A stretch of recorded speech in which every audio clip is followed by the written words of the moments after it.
Good afternoon. This is Cheryl, Sea Spirit Tarot. See how now I have another light issue. Always light issues. Too much light. Can't have too much radiating light, can we? It is the 18th of December, 2019. I happen to know because I wrote it down. And I am back with my Crowley lesson again. Boy, I was pretty exhausted about it yesterday. It's taken a lot. It's taken a lot. This deep dive into all the Scorpio stuff, and I've actually thoroughly enjoyed it because like that Ace of Swords from yesterday, to cut through the shit, man. Just be done. Let's go. Anyway, today is sunny. It's beautiful. It's like 50 degrees, which is just as cold. Many of you will laugh. And here goes our new read. The Arcturian card is openness. Openness. Gorgeous. Like I said, when I do these, I pull out, I kind of guess what comes to me or what I think I can understand, and that's what I give. And I'm doing this as my own self-realization. I'm not doing this to be the top tarot marketer on YouTube or anywhere else. This is my give back. My give back. Come from the stars, we return to the stars. We talked yesterday about imploding.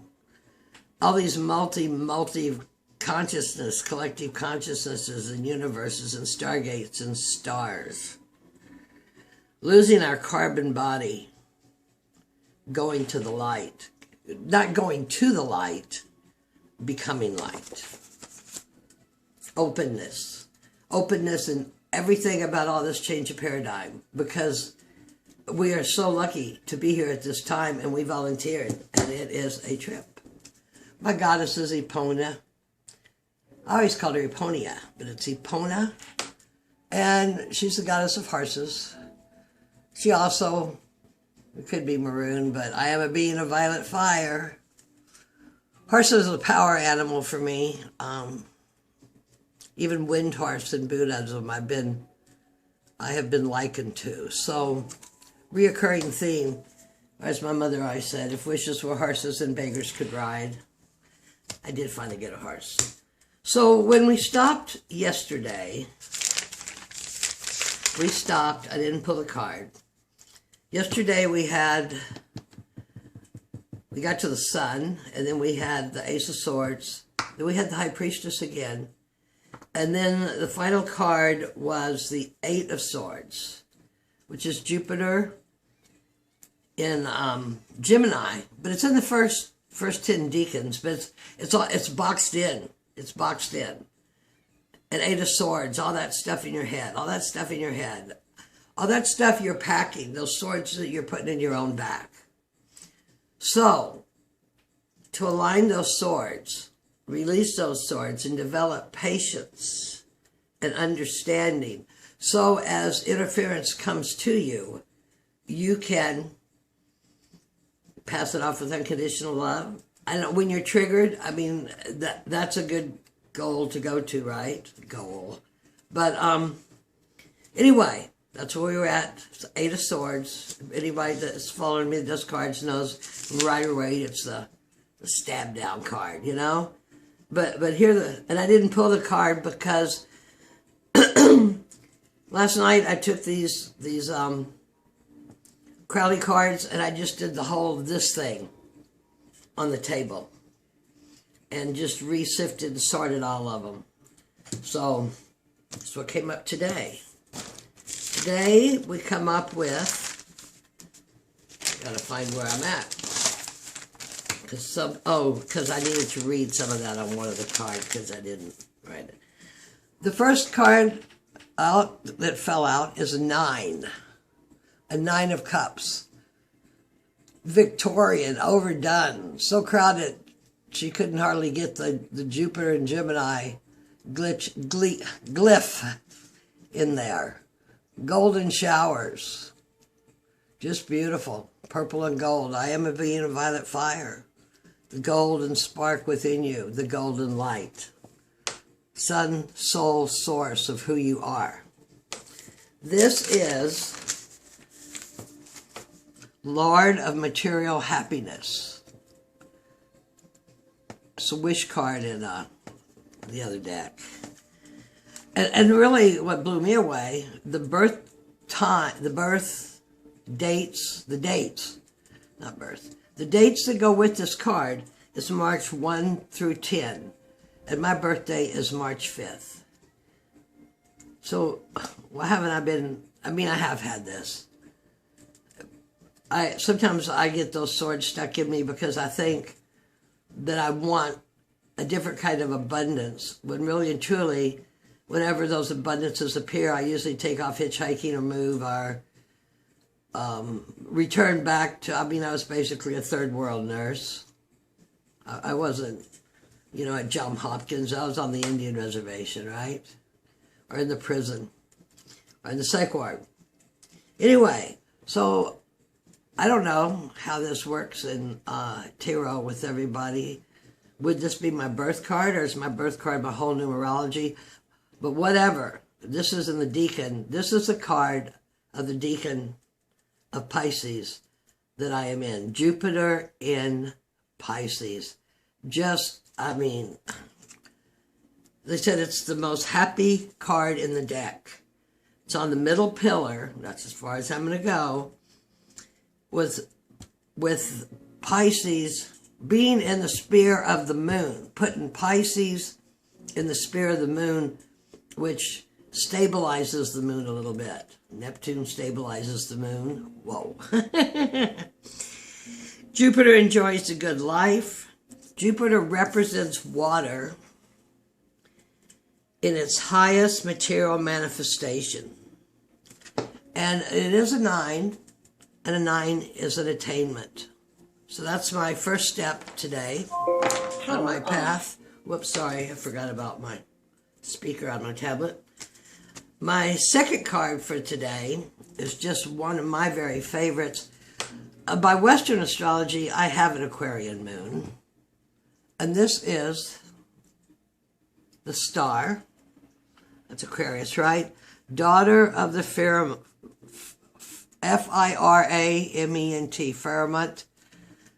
I had to learn to talk totally different out west because no one could understand my Texas accent. And now I'm a hodgepodge of both. Firmament, firmament of heavens. Dweller between the waters. Aquarius rules, but Neptune is exalted. So that's where that searching is coming from, I think. Because, Neptune, you want the answers, who am I? Where do we go? Tell me what's real. What's real that's hidden. That's why I laugh, it stabilizes the moon. What's hidden behind the moon? This is known as the star of direction. It's also, if you take the 7, it's advancement. But here's my favorite thing about this card, and I think this is about all you really need to know about it, except, of course, the colors. Here we've got the purple, the lavender, the blue, and the violet again, which could represent, again, the crown, the pineal, the heart, the throat, chakras. Pour water on thyself. Thus shalt thy be a fountain to the universe. Some of the other star cards have the 7 stars above, which has shown that the influence of the frequency being picked up of the lessons of the planets, the music of the spheres, has been heated so that you can move back and forth. Find thou thyself in every star. And here's the High Priestess. The High Priestess is of the star, the Queen of the Silver Star. I forgot what the first. Priestess of the Silver Star. Achieve every possibility. And here again, pour water on thyself. Thus shall thy be a fountain to the universe. That's my main meaning I take away from this card. I write down some of this main stuff, but it's those keys, and mostly especially in the spiritual end of it, because the other one, you know, the star is direction. Okay, and then the last card I pulled, and this is where I'm going to step back. It's the Aeon. This would be judgment. This would be, I noticed that the general trend and in the Rider-Waite, this is a Scorpionic card, of which is where we have been really examining ourselves. But I don't see Crowley making any correlation to this being a Scorpionic card. But this is the spirit of, excuse me, primal fire. And I'm going to just read all this real quick. Traditional is the Archangel Erasaphel to announce the end of the world as people rise from their tombs. And that card is now obsolete. And by the way, Asraphel, I haven't looked that up. That's a Muslim angel or something. Of course, they all preach the truth. Before the service to self, people perverted it all. This is showing that the fire has already passed, and we are now in the age of Horus. Ra-Hu Hurkut sits on his throne with his twin, the sun. The Dark Ages were here, but they're concreting. We're all torchbearers. The sun is a twin, change of philosophy, science, religion, and thought. But when I looked it up this time, I don't have as much to say, but fire and fury, it's a new Aeon. To accept this new Aeon and come from everything that we have had inside of us, that we are developing, right? Because I believe that your house should be a sacred space. For me, my house is a sacred space. I work on the energy of my house, that I keep it moving. I try, and we're all triggered, and we're all human. That's why I'm here in 3D. Just stay steady. But I love this line. Be every act an act of love and worship. Be every act a source of radiant glory. Oh, I think that's just gorgeous. The other thing that I didn't pick up last time when I wrote about this card is that we're already in the new Aeon, which is the age of Aquarius. And like I said, after this eclipse Christmas night, I think you're gonna just love the ride more, okay? But what I didn't catch that I caught this time was just this one little word, that this is paving the way for the next Aeon, and the next Aeon will be that of Maat. So this is developing our awareness. So, you know, you're still getting a new awareness, just like it was a judgment card. It is developing a new awareness, but it's developing awareness in a new forward-thinking way. So anyway, first cards, the wish card, peace and contentment, purple and gold. Gift of the Magi, isn't it? Gift of the Magi again. Pour the waters over your head so that you are eternally evolving. And the new Aeon that we are entering into, we are now in 2000, and it is time for us to be open and realize there are languages with no words. And as Bob Dylan said, the times, they are a-changing. We are going from this dark age into another golden age. And to do another thing, and I meant to put in essential oil with it, spikenard, which I forgot to, didn't double check, but I know it's a biblical oil. I had pulled an angel card, and it's meditation. And I pulled one of what I call the star cards. Just I thought I should get those angel cards out because I never use them, and it's Christmas, right? We're closer to the angels. There's angels everywhere. There's angels in the department store. There's angels on the street corner. And so the star card was Angelica, the angelic realm. I move into the angelic realm. I acknowledge who I am on this plane. So there again, I think that ties in well with both of these. And of course the meditation, be open-minded.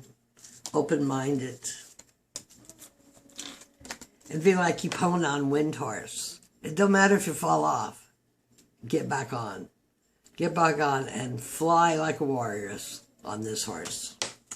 So that is my, 15, 16 minutes. That is my thoth lesson today. Allow with grace and ease. I am that I am, and I know that I know. Give time for some space to meditate. And it doesn't have to be meditating on a pillow in front of the Buddha. It can be wherever you can go and be aware of your breath, of the galactic breath, bringing you into harmony. So, have a great day. I will talk to you later. Love is the answer. Unconditional love, love, love.